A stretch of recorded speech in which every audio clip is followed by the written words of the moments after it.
Kæri hlustandi, velkomin í fyrsta þátt hlaðvarpsins Sofum saman. Í þessari þáttaröð þá munum við kynnast fólki sem hefur barist við svefnvandamál eða er með lausnir sem hann vill deila með okkur. Form þáttarins er afar einfalt. Viðmælandinn talar og við fáum að hlusta. Fyrsti viðmælandinn Einar er gönguleiðsögumaður á fjöllum og hann á við vandamál að etja. Hann hrýtur og þegar maður hrýtur á fjöllum í tjaldi við hliðina á öðru fólki, þá er það stórt vandamál. Gefum Einari orðið.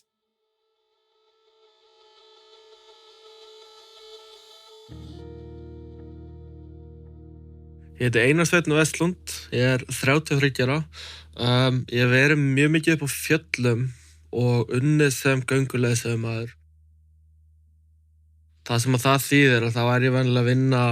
14-16 tíma á dag og svo sofa í tjaldi og svo að vakna eldsnemma til að gera morgunmat fyrir alla. Og það hefur ekkert endilega verið alltaf auðveldast í heimi. Mér finnst gott að vera vakandi á nóttinni og þurfti alveg að læra að vakna snemma, sérstaklega ef maður er með 16 manns sem maður er að bæða sjá og hjálpa að pakka og gera morgunmat og plana daginn og svo labba og þannig að þetta er alveg kannski fjölþætt vandamál. Síðan hefur ekki hjálpað mér að bara síðan ég man eftir mér bara á morgnana þá er svona það sem ég kalla bara svona zombie mode. Klukkutími venjulega, það sem ég vil ekki að neitt tala við mig, ég get ekki svara neinu, er eiginlega bara gagnslaus á morgnana. Það var eiginlega ekkert fyrr en ég var í MH þegar ég byrjaði að drekka kaffi. Ég reyndar var sem skiptinum á Ítalíu síðan út frá MH og þá byrjaði að drekka espresso á morgnana, 12 espresso. Og það hefur verið eitthvað sem bara er nauðsynlegt fyrir mig, að ég bara drekki kaffi á morgnana. Þetta er örugglega ekkert eitthvað geðveikt gott svefnráð, en bara fyrir mig til að fungera, það hefur bara þurft að gera þetta. Eftir að vera á Ítalíu byrjaði að drekka 1 espresso á morgnana, færum við svo yfir í 2-faldan espresso, færum við svo yfir í 2 2-falda espresso og þetta er bara til að ná mér upp, bara til að geta haft bara mannleg samskipti.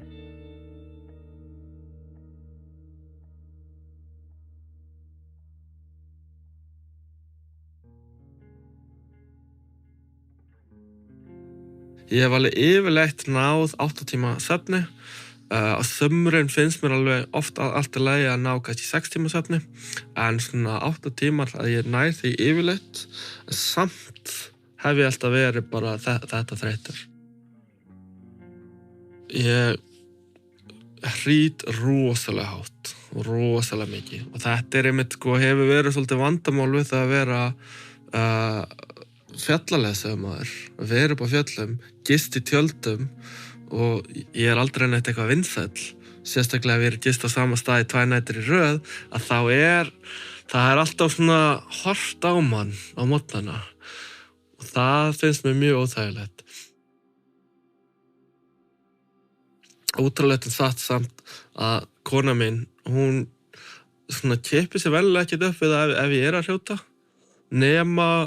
kannski þegar ég er búin að vera að fá mér áfengi. Sérstaklega ef það er viskí eða bjór og þegar ég þá drakk ég alveg bara viskí eða bjór. Að þá er hann að vekja mig bara 5 sinnum á nóttu. Og það er með svona, það náttúrulega er ekkert hægt að vera kvarta að maður er sjálfur það sem er að hrjóta, en það er samt alveg lúmst óþolandi að vera vakinn 5 sinnum á nóttu. Að það er alveg svona, kannski eitthvað sem gleymist líka, að við erum ekkert að kjósa að hrjóta. En núna til dæmis er ég í yfirvigt. Ég er alveg 110 kíló, það sem að svona 85-90 væri, kannski gott með að við stærðina mína, en það er samt, hefur ekki skipt neinu máli. Þegar ég var 82 kíló, þá hraut ég samt jafn mikið.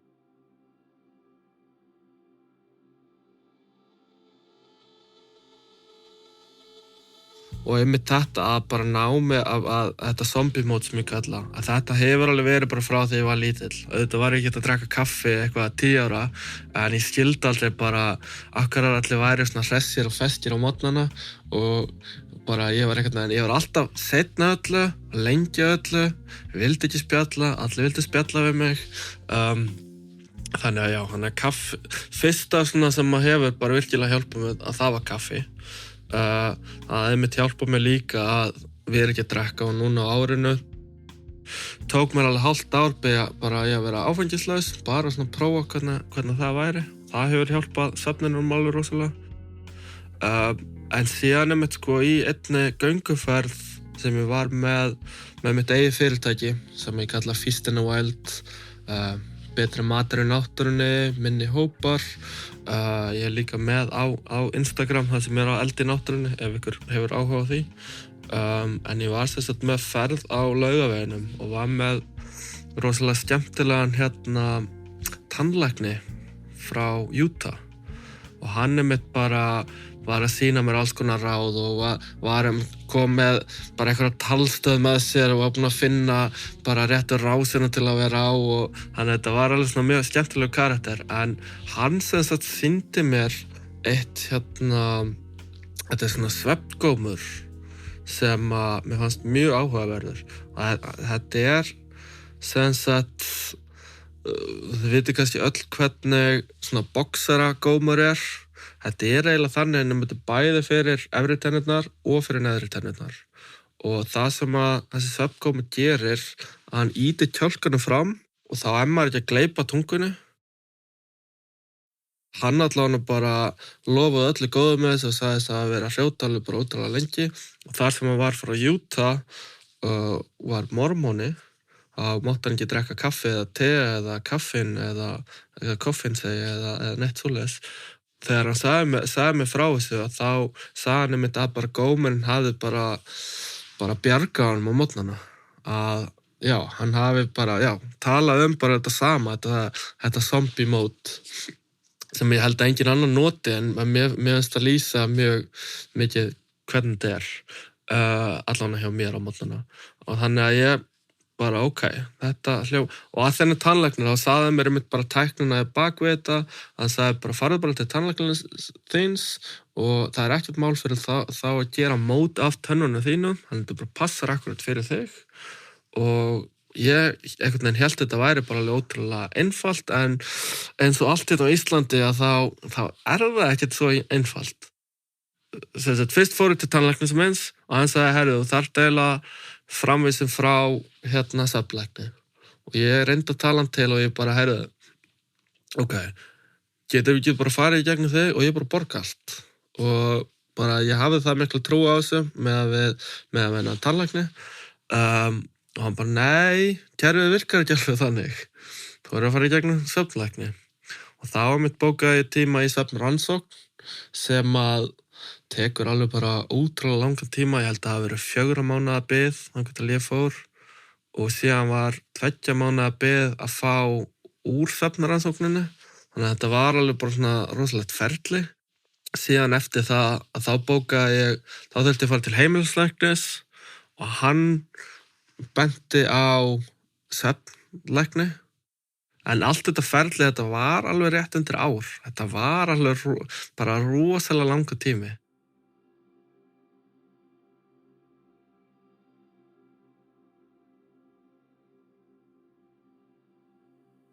Og síðan hringdi svefnlæknirinn í mig og hann bara rosa almennlegur og bara skilningsríkur og ég sagði honum einmitt sérstaklega þetta að ég mikið á fjöllum, þú veist, það virkar ekkert fyrir mig að vera með svefnvél og hann skildi það og ég bara benti á að ég vissi af þessum góm og spurði hvort að það væri eitthvað sem væri að gera hérna á Íslandi. Hann sagði bara já, ekkert mál, bara hljómar eins og það hentiði betur. En það einmitt líka varðandi minn kæfisvefn og það virkaði eins og þetta var bara svona miðlungskæfisvefn og ef ég sef á hliðinni að þá var nánast engin en ef ég sef á bakinu að þá var alltaf einhver kæfisvefn og ég fékk hennar góm, fór þó aftur til tannlæknis og hann gerði mót og lét tannsmið held ég að það heiti og gerði góm bara eftir mínum tönnum og svona fyrst ég setti góminn á mig þetta var mjög óþægilegt þetta var svona, já, þetta ef þið bara prófið að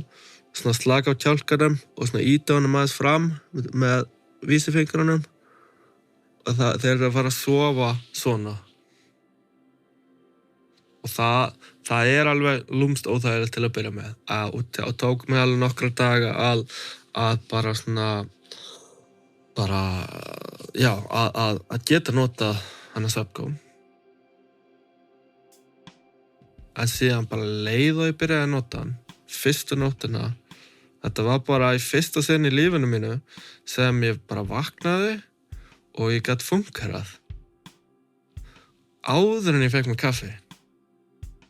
og þetta var alveg magnað og þetta eiginlega bara eins og eitthvað lygi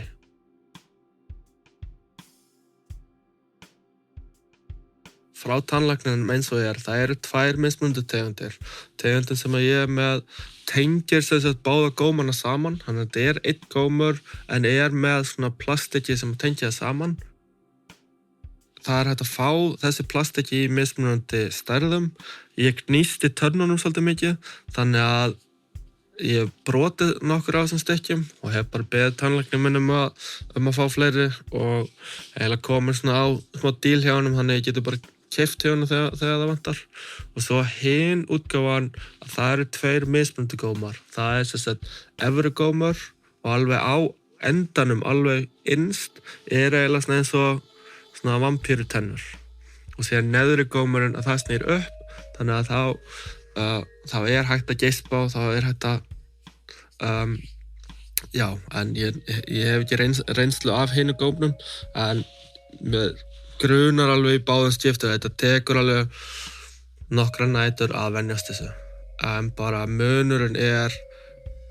gífurlegur og þetta bara ég hættur að hrjóta ég reyndar eins og þið kannski heyri að ég með svona hálf stífla nef eins og og það einmitt svona sama þegar ég drekk að þá hrýt ég eða ef ég veikur en svona fyrir utan það ég bara hættur að hrjóta og það er náttúrulega rosa gott fyrir alla aðra en bara svefnin hjá mér bara við það vera ekki að kyngja tungunni þetta hefur hjálpað mér bara alveg ótrúlega mikið og það eftir að ég pantaði hana góm að það hef ég komist að því að það hægt að fá miklu ódýrari góma þetta kallast sleep apnea mouthguard sem sleep apnea kæfisvefn á ensku eða leitað af eitthvað eins og þessu að það eru svona þessir generic gómar þeir eru bara mjög svipaðar og boxgómar setur á í bara heitt vatn mótar það eftir tönnunum þínum tekur svona 2-3 mínútur setur það aftur í kalt vatn og ef ég væri að fara í þennan prósess núna þá myndi ég bara byrja á þessu og örugglega alveg gott á saman tíma bara vera að byrja á ferlinu því að það gæti alveg verið að þessi gómur virki ekkert endilega fyrir þig gott þetta að vera búin að fá tíma í svefnrannsókn og byrja á ferlinu því það alveg nokkrar mismunandi leiðir og þetta með já, svefngómur þetta nefnilega eitthvað sem að svona alveg glænýtt á Íslandi og það ekki verið að ráðleggja þetta eða sem sagt mæla með þessu á undan til dæmis eins og svona svefnvél og undan öðrum þáttum allan fyrir mig persónulega hefur þetta bara breytt öllu ég fæ mér samt kaffi á morgnana en núna þarf ég þess ekki og það alveg gífurlegur munur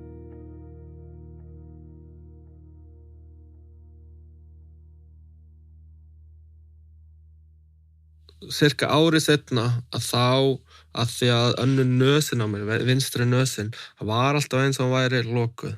og þá sem sagt hvernig var prósessin við það ég held að ég hafi bara fengið að hringja aftur í svefnlækninn eða hvort að þetta hafi verið eitthvað tékk og spurði hvort það bara væri eitthvað aðgerð fór í Glæsibæ í klínik þar man ekki alveg hvað hann heitir, en það einmitt bara, fór ég fætt í Jack og bara sjá og hann sá bara strax að þetta sem sagt það sem kallast miðnesið, þetta miðjan á nefinu sjálfu, brisið þar og stundum það smá skakt og aðgerðin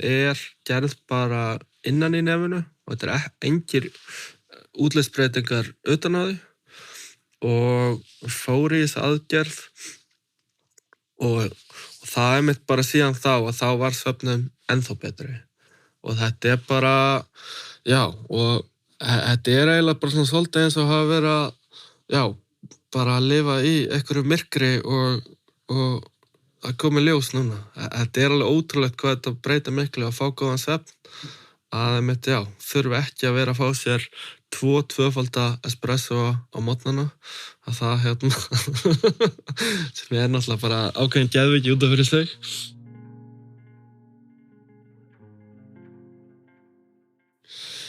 Núna, sérstaklega veturnar, þá ég mikið svona keyrslu leiðsögumaður og að vinna langa daga og það mikið myrkur og þarf alltaf að vera, já, þannig ég að drekka alveg þegar að leiðsega kannski 6-7 bolla á dag, sem ég slatti. Ég veit alveg, en svona á sömurinn að ég minnka það niður, að þetta ég hef nokkru sinnum svona reynt að bara hætta að drekka kaffi, cold turkey,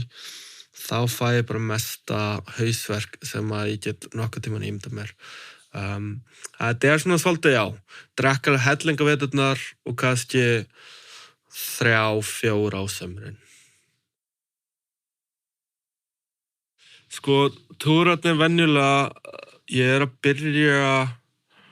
fyrir skrifstofuna í rútuna eða bílinn svona 8 á morgnana, en síðan ég yfirleitt, þetta annarkvöld sko dagsferðir og þá ég yfirleitt að skila fólkinu aftur í bæinn svona 7-8 á kvöldin, þannig að við tala 11-12 tíma vinnudaga, eða stundum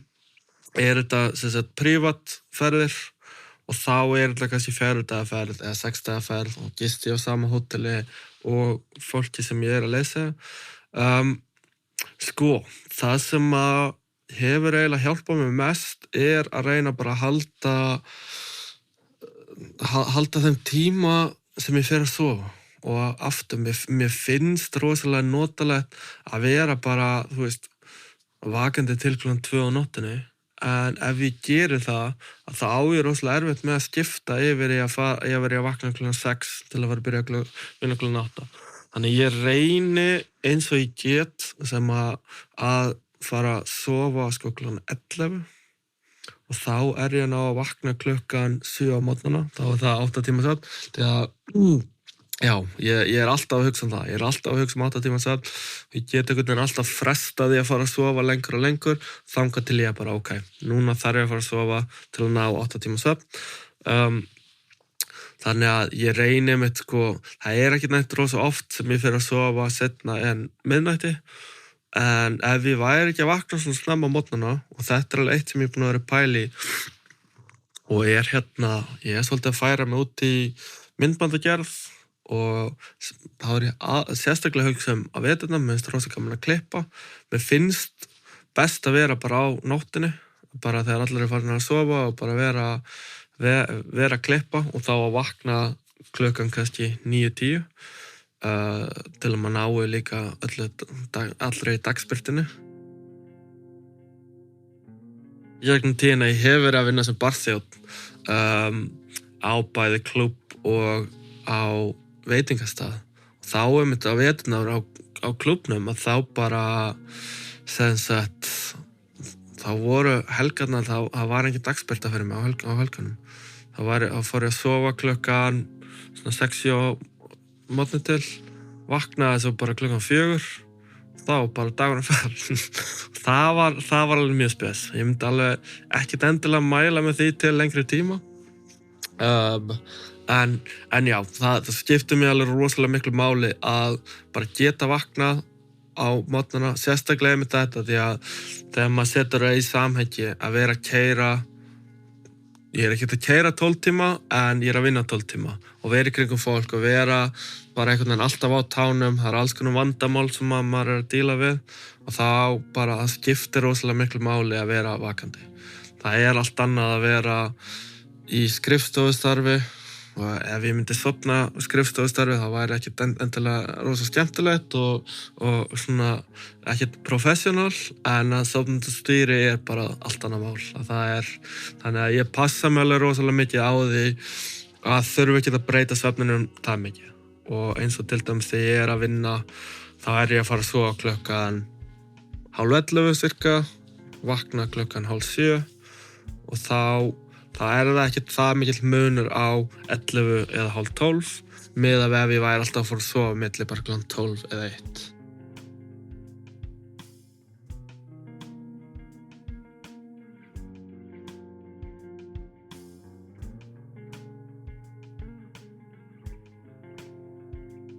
Bara síðan ég man eftir mér hef ég haft áhuga á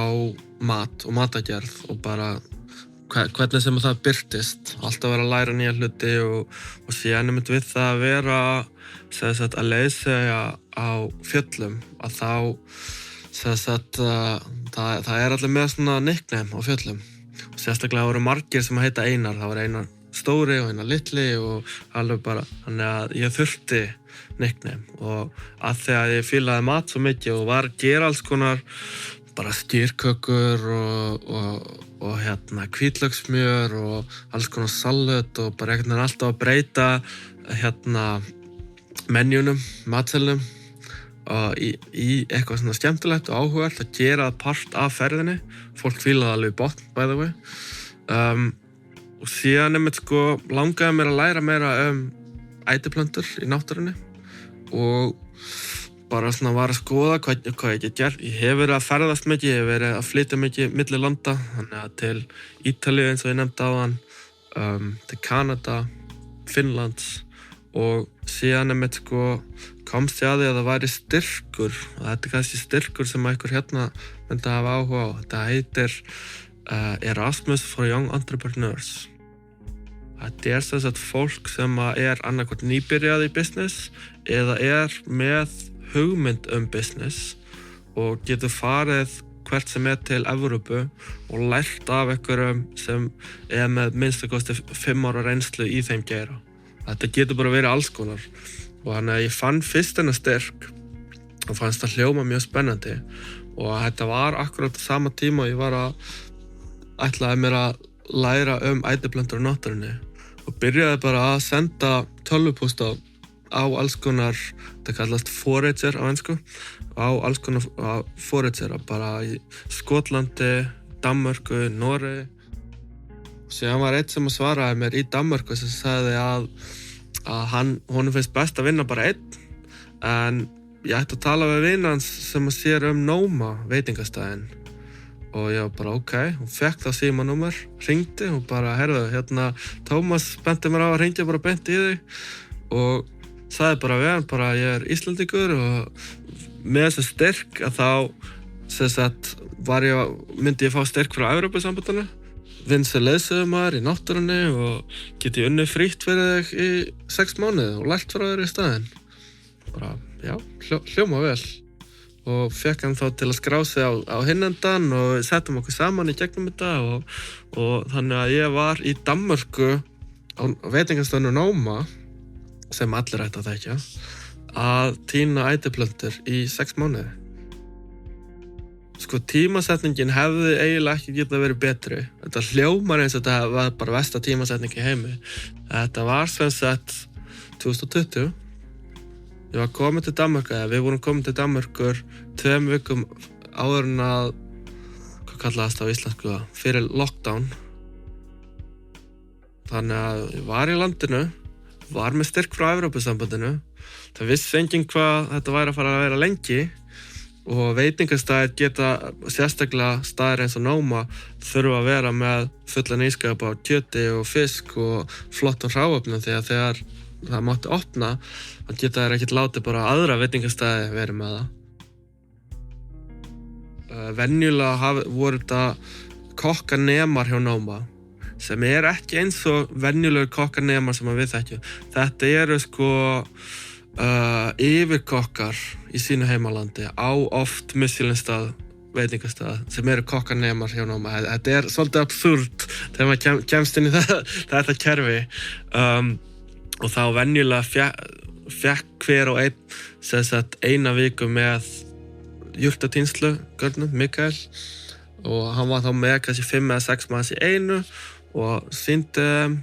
pikkaði þessu upp og skilaði síðan afurðunum á veitingastæðin en að því að voru bara við 2, lockdownið var og þannig að já, í 6 mánuði að þá sem sagt var ég bara með þeim sem tínir ætiplöntur. Þetta var örugglega bara ein erfiðasta vinna sem ég gert en samt svo mest gefandi. Þetta voru svona 12 til 14 tíma vinnudagar en síðan með frí helga, þannig að við keyrðum út úr bænum, tíndum kannski 1 eða 2 plöntur, keyrðum svo hálftíma, tíndum eitthvað aðra plöntur og kannski ber og þetta einmitt það sem að ég og svona hef svolítið verið bara að grúska í og sem að plani núna fyrir næsta vor að fara að byrja að setja þetta á sem sagt undir þetta Feast in the Wild. Þannig að bæði á Instagram, Feast in the Wild og síðan verður heimasíðan vonandi þá komin í loftið feastinthewild.com og þar sem að mun ekki bara vera ferðirnar sem ég verið í, heldur líka sýna hvaða ætiplöntur eru hérna á Íslandi og þá bara svona hægt og bítandi bara svona, já, bara það sem ég fundi bara hvernig þetta hefur verið notað sem lækningajurt, til dæmis það sem við erum að tala svefnirna, að þá sem sagt vilt kamilla á Íslandi sem ótrúlega góð, það veit enginn af þessu, á ensku kallast þetta pineapple weed og að því að þetta lyktar bara eins og ananas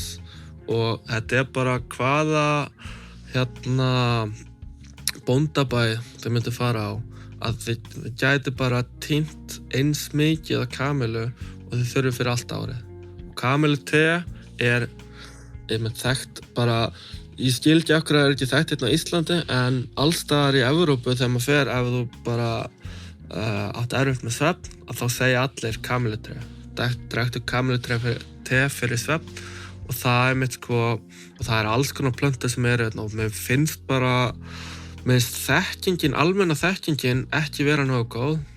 Mér finnst alveg frábært að sjá hvað mörg veitingahús eru byrjað að nota mismunandi plöntur en maður sér til dæmis nánast aldrei, ég hef aldrei séð kamillu, íslensku kamillu á matseli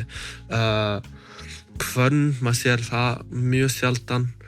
maður auðvitað kannski sölu byrjaði að vera og svona sjávarþanga byrjaði að vera svolítið í tísku en það alveg rosalega mikið af plöntum sem mér finnst alveg bara mætti bara byrja að fara að borða aftur. Svona mín kenning sem að þetta eiginlega bara byggt á svona kannski þessari takmarkari þekkingu sem að ég hef á ætiplöntum og náttúrunni að fyrir 500 árum, fyrir 1000 árum að fólk vissi af þessum plöntum. Það alveg ástæða fyrir að Hvanngil, það alveg ótrúlega mörg gil sem heita þetta. Það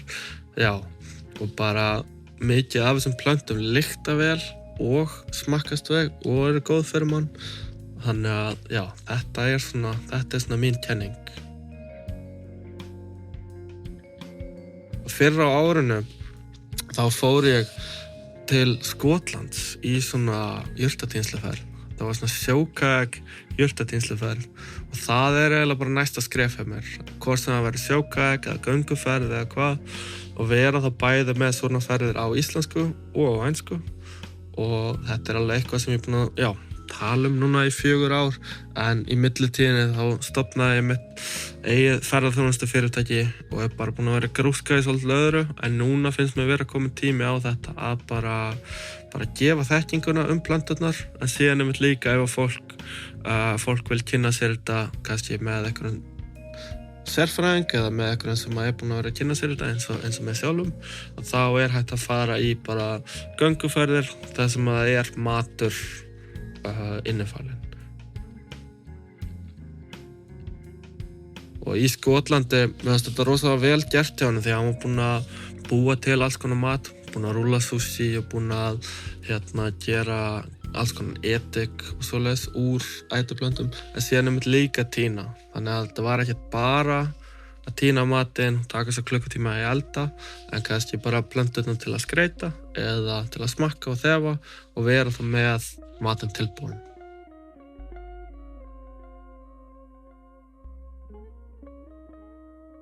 Sko, þegar maður nær tökum á svefninum sínum og sérstaklega bara hvenær maður fer að sofa og hættir að hrjóta og allt þetta, og þetta safnast nefnilega saman, að þetta er eiginlega bara eins og að hafa verið bara búið í myrkrinu og núna ljós á sérstaklega mótnana. Sérstaklega ef það er eitthvað sem að tengja við þetta zombie mótnana. Þannig að bara vonandi að þið náið svefninum, vonandi bara að þið náið svefninum undir gott takk. Takk fyrir.